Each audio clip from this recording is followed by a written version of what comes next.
चला आता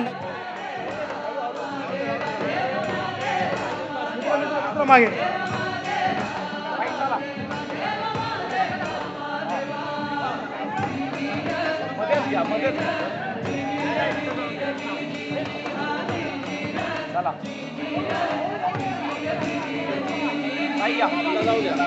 जाऊ द्या.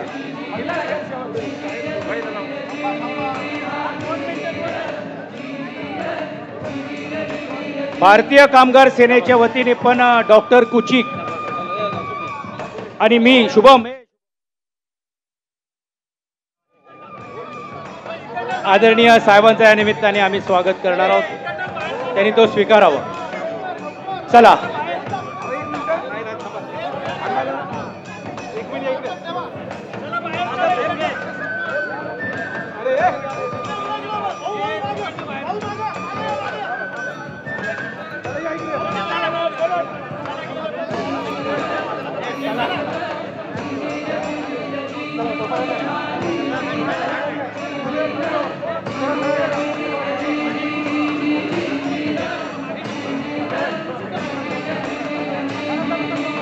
तमाम कष्टकरी आणि कामगारांच्या वतीने पण भारतीय कामगार सेनेच्या वतीने पण या निमित्ताने त्यांचा स्वागत होतं.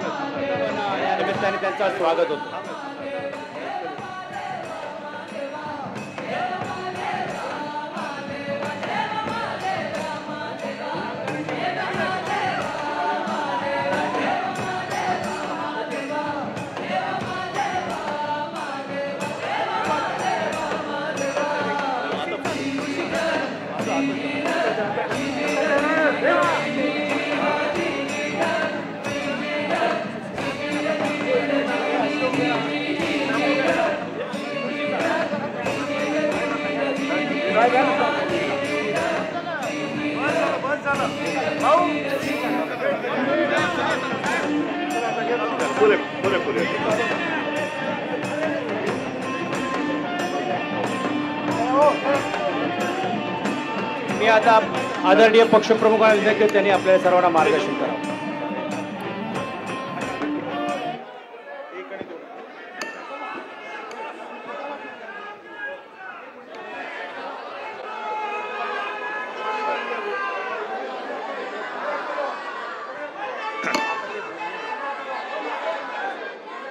जमलेल्या सर्व माझ्या लढवय्या शिवसैनिक बांधवांनो, भगिनींनो आणि मातांनो,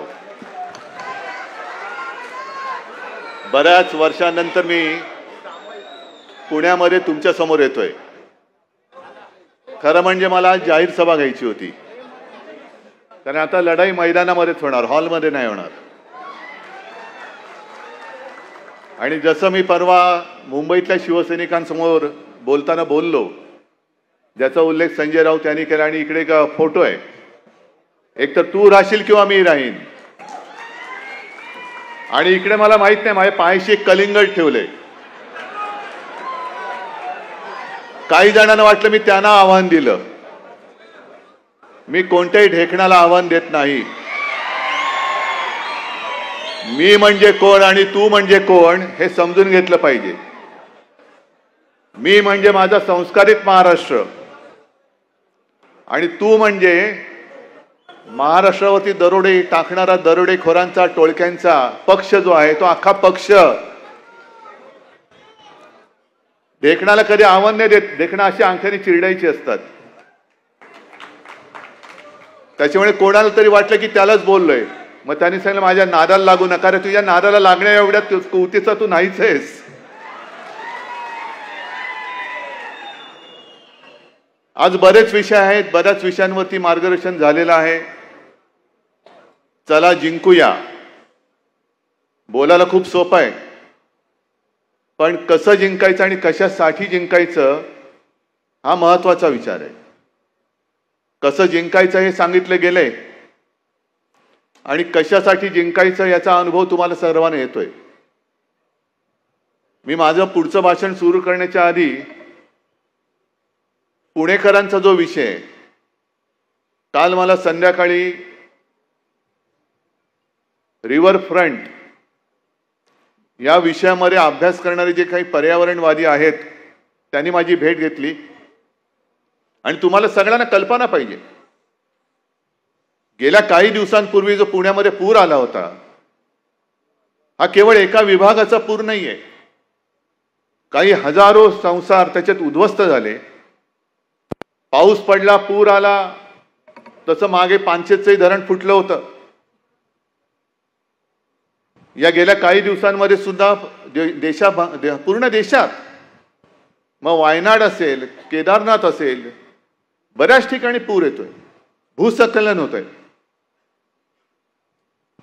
आणि याच्यामध्ये आपण नुसतं निसर्गावरती टाकून नाही चालणार. काही गोष्टी ज्या आपण चुकतो आहोत, मी चुकत नाही म्हणत, गुन्हे घडतायत आपल्याकडनं, या गुन्हेगारांना लटकवण्यासाठी म्हणून सुद्धा आपल्याला जिंकलं पाहिजे.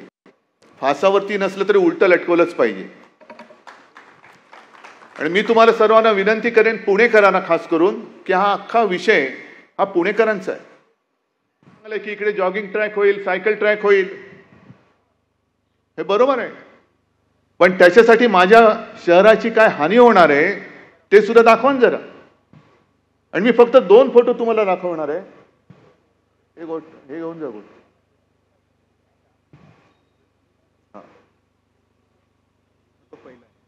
हा पहिला फोटो एक दाखवतोय गुगल मॅपचा. मुंबईमध्ये जसं पूर आल्यानंतर आपण काही ठिकाणी त्याची उपाययोजना केली, तरी देखील यावर्षी आणखीन वेगळ्या ठिकाणी पाणी तुंबलं.